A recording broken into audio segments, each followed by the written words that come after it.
Hello guys, welcome to reviews and more with Abhi and Shah. मेरा नाम है Abhineet and my name is Diksha. और हम लोग आ गए हैं बहुत सारी मस्ती, बहुत सारे रिव्यूज, बहुत सारे रिएक्शंस और बहुत सारे वीडियोस लेकर के।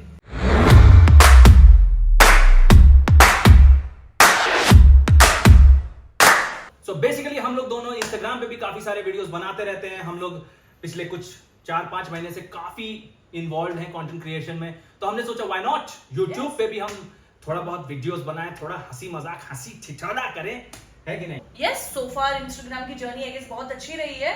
अच्छे रिस्पॉन्स आए हैं हमें so far and it was a very good journey. So हमें लगा कि हमें यूट्यूब पे भी कुछ करना चाहिए। जी हाँ, बिल्कुल। तो छोटे फॉर्मेट वीडियोस तो हम लोग काफी बनाते रहे हैं, बट अब ये हमारा पहला अटेम्प्ट है यूट्यूब पे लॉन्ग फॉर्मेट वीडियोस बनाने का, एंड आई बिलीव कि मजा ही आएगा। देखते हैं कहाँ ले जाती है हमें ये जर्नी। सो आज का डिस्कशन का टॉपिक है इंडिया और पाकिस्तान की राइवलरी ओवर द इयर्स, और हम लोग ये भी देखेंगे कि हम लोग कितने तैयार हैं इस बार, जो कि मुझे लग रहा है कि काफी कम तैयारी के साथ हम लोग इस एशिया कप में उतरे हैं। ऐसा तो मुझे नहीं लग रहा है, बट ठीक है, अगर ये कह रही है तो हम लोग जानेंगे इस वीडियो में आगे। तो पॉइंट नंबर 1, इंडिया पाकिस्तान की राइवलरी, इंडिया पाकिस्तान की हिस्ट्री एशिया कप में।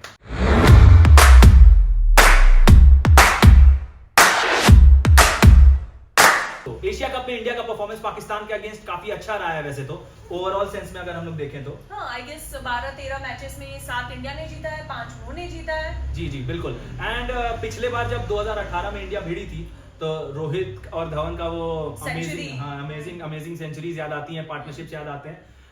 But Diksha, to be very honest, अभी करंटली इंडिया पाकिस्तान की राइवलरी को अगर हम लोग देखें, मुझे तो डर लग रहा है टू बी वेरी ऑनेस्ट। देखिए, पिछले कुछ बार पाकिस्तान ने हमें काफी कड़क कंपटीशन दिया है। पिछले बार भी जब T20 वर्ल्ड कप में हम लोग जीते थे, पानी पिला दिया था पाकिस्तान ने, टू बी वेरी ऑनेस्ट। वो तो भगवान स्वयं उतर करके आ गए और उन्होंने बल्लेबाजी कर दी, वरना हमारी हालत बहुत खराब हो जाने वाली थी। कैसे तैसे तो हमको विराट कोहली ने वर्ल्ड मैजिकल 2 छक्के मार के जो जिताया है। सेकंड ओवर, हाँ बिल्कुल। तो मुझे लगता है कि इस बार इंडिया के लिए उतना आसान नहीं होने वाला है। हिस्ट्री भले ही एशिया कप में इंडिया का साथ दे रही है, एंड काफी अच्छा खेला है इंडिया ने पाकिस्तान के against, but I believe this time it is going to be tougher than before. Plus Pakistan की बॉलिंग लाइनअप, शाहीन अफरीदी, हारिस राव, नसीम शाह, और हारिस राव तो बिल्कुल एकदम खुन्नस खा के बैठा हुआ है कि भाई विराट कोहली का तो बिल्कुल विकेट उड़ा के ही रहूंगा मैं।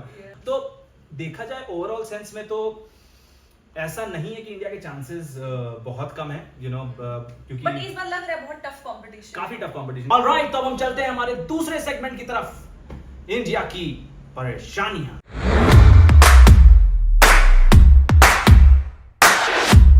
जो ट्रबल्स इंडिया फेस कर रहे हैं पिछले कुछ समय में, आई बिलीव इंडिया ने काफी मेहनत करके एक अच्छा 4 और 5 ढूंढ लिया था।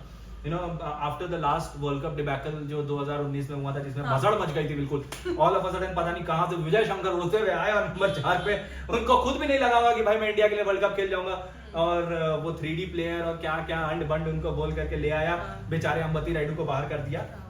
बट मुझे ऐसा लग रहा था कि इंडिया फिर भी एक सेटल 4 और 5 की तरफ जा रहा है बीच में। अभी तो पिछले 1 साल में तो उन्होंने फिर से खिचड़ी पका दी है, बट जब से केएल राहुल और श्रेयस अय्यर की इंजरी हुई है, तब से इंडिया की दिक्कतें और बढ़ गई हैं। और I guess KL first and second match खेल भी नहीं रहा है वो। हाँ, फर्स्ट और सेकंड मैच के लिए उनको वापस से निकल हो गया है, एंड फिर से वो नहीं खेल रहे हैं। तो मुझे जो सबसे बड़ी दिक्कत ये लग रही है कि यार 150 करोड़ की कंट्री में एक विकेट कीपर बैट्समैन के ऊपर इतना डिपेंडेंस है क्यों? At the end of the day KL Rahul is a good player in ODI cricket, but क्या हमारे पास बैकअप्स की इतनी कमी हो गई है? और अगर हमारे पास इतनी कमी हो ही गई है, तो आपने ईशान किशन को वेस्ट इंडीज टूर में ओपनिंग के स्लॉट पे क्यों भेजा?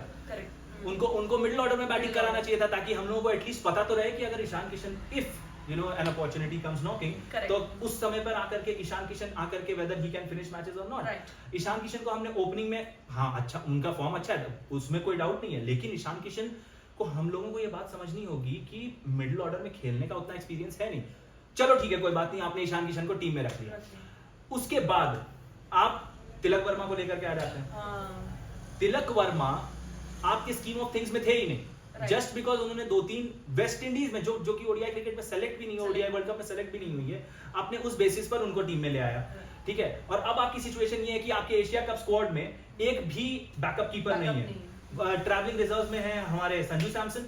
अब एक बात मुझे समझ नहीं आ रही है कि if you know wicket keeper batsman का इतना ही इशू था। तो संजू सैमसन को हमें ट्रैवलिंग रिजर्व्स की जगह अभी एशिया कप में ट्राई आउट कर लेना चाहिए। खुदा ना खास्ता कल को केएल राहुल अगर इंजरी से नहीं मुक्त हो पाते हैं, you know, and he can not come back, तो फिर हमारे पास क्या ऑप्शंस बच जाते हैं? बिकॉज हम लोग कुछ ज्यादा ही रिलाय कर रहे हैं, ओवर डिपेंडेंट हो रहे हैं। अब यहाँ पर अजीब से अटकलें लगाई जा रही हैं कि यू नो ईशान किशन और इससे गिल से ओपन करवा दो और रोहित शर्मा को नंबर 4 पे, वर्ल्ड कप जैसे। पर मुझे लग रहा है कि रोहित शर्मा और शुभमन गिल ओपनर्स में मुझे सही लग रहा है, दोनों रखना चाहिए उनको। जी बिल्कुल, because it doesn't make sense, right? आप एक स्टेबल 1 2 3 4 को हिला करके जस्ट बिकॉज कि नंबर 5 का प्लेयर आपका शॉट नहीं हो पा रहा है, आप पूरे का पूरा बैटिंग ऑर्डर हिलाने की बात कर रहे हैं, वो भी वर्ल्ड के सबसे number 1 batsman that is Virat Kohli को हम लोग नीचे पुश करने की बात कर रहे हैं।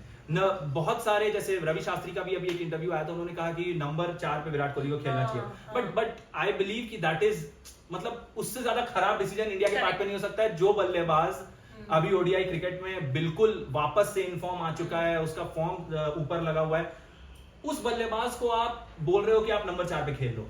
और ईशान किशन, शुभमन गिल जैसे दो बहुत ऑब्वियसली पोटेंशियल वाइज उनमें कोई डाउट नहीं है, बट लेकिन रोहित शर्मा जो है वो एक्सपीरियंस खिलाड़ी भी हैं। हाँ, रोहित शर्मा का सबसे best performances as an opener रहा है। और मिडिल ऑर्डर में वो पहले क्या करते थे वो हम सबको पता है कि मिडिल ऑर्डर में कितना प्रॉब्लम फेस किया था इंडिया ने। सो आई बिलीव कि देखिए आपका नंबर 1 2 3 4 तो वही रहना चाहिए, शुभमन गिल, रोहित शर्मा, विराट कोहली एंड आपके श्रेयस अय्यर।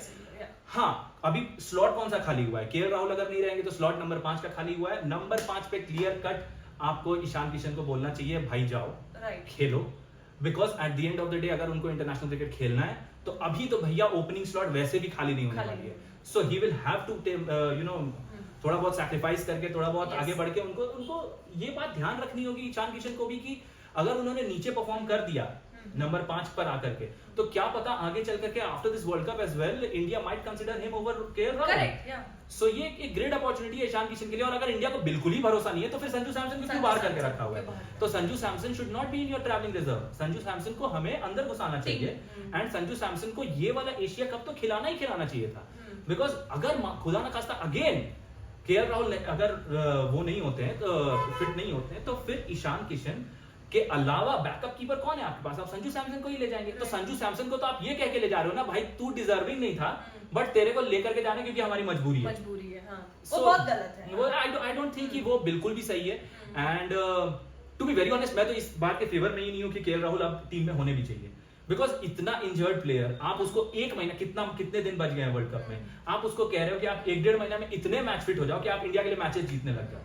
सो उससे बेटर है आप उन प्लेयर्स को कॉन्फिडेंस दीजिए जो प्लेयर्स आपके जो बैकअप कीपर्स आप इतने साल से बनाए हैं, तो उनको। और केएल राहुल कब से कीपिंग अभी पिछले 1-2 साल से तो कीपिंग कर रहे हैं। हाँ, उसके पहले आप ऋषभ पंत को ट्राई कर रहे थे, अनफॉर्चुनेटली जो भी उनके साथ हुआ, उसके अलावा आपके पास कोई अदर ऑप्शन दिखते नहीं है। तो आप ईशान किशन को अब कॉन्फिडेंस दो, इस एशिया कप में आप बोलो कि आप खेलो मिडिल ऑर्डर में, you know, you go out there, express yourself. Because number 5 में जब वो आएंगे तो मोस्ट प्रोबेबली इंडिया अगर नेपाल या फिर इन सब टीम्स के अगेंस्ट खेल रही है, अगर विकेट्स गिर भी गए तो वो एक ऐसे सिचुएशन में आएंगे जहां पे सिचुएशन अच्छी ही होगी।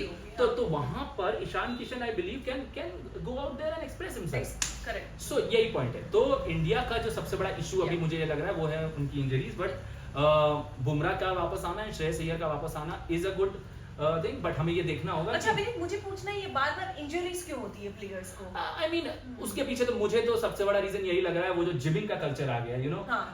राइट। हम लोग कोई बॉक्सर नहीं है या हम लोग कोई उस तरीके का, cricket is not a very athletic game, right? मतलब आपको ये बात समझनी होगी कि यहाँ पे जो इतना ज्यादा वेट्स लिफ्ट करना और 6 पैक बना लेना, all that is good, but लेकिन वो आपके बैक पे, आपके शोल्डर्स पे एक अलग तरीके का प्रेशर एंड आपका बॉडी हैंडल नहीं कर पाता है। अभी मैं एक एक्स क्रिकेटर को, obviously I will not take his name, but लेकिन उनका भी इंटरव्यू सुन रहा था एंड वो भी यही कह रहे थे कि ये जो कल्चर आ गया है, ठीक है, देयर आर सम प्लेयर्स जिनका बॉडी वैसा बना है कि they can take it and उसके अलावा उनको इंजरीज नहीं होंगी। जैसे फॉर एग्जांपल विराट कोहली ने अपने बॉडी को उस तरीके से मोल्ड किया है कि वो इंजरीज उतनी ज्यादा उनको होती नहीं है, even though he is into that hole, you know, कि लगा रहे हैं, डेडलिफ्ट मार रहे हैं एकदम बिल्कुल, ये बेंच प्रेस मार रहे हैं, तो उनका एक अलग तरीके का शरीर है एंड बाकी प्लेयर्स को ये बात समझनी चाहिए कि दे शुड अंडरस्टैंड करेक्ट कि एग्जैक्टली उनको क्या रिक्वायरमेंट है उनके। अब कोई बॉलर है उसको क्या जरूरत है भाई कि भाई वो जा करके 100 kg का डंबल उठा रहा है, आई डोंट थिंक सो। उसका काम है कि लीन फिट रहना ताकि जब भी टाइम आए वो ऑन अ ट्रॉट अगर उसको 8 ओवर भी डालने पड़े वो डाल सके।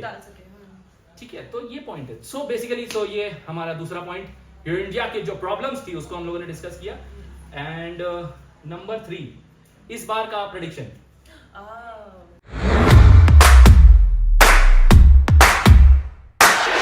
सो नंबर 3, इस बार का प्रेडिक्शन क्या लगता है आपको? 2 तारीख के मैच में कौन जीतेगा? Of course India.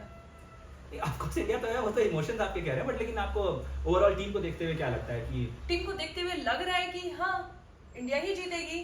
मुझे थोड़ा बहुत इस बार लग रहा है कि पाकिस्तान के भी चांसेस अच्छे हैं बिकॉज उनका टॉप ऑर्डर फॉर्म में है।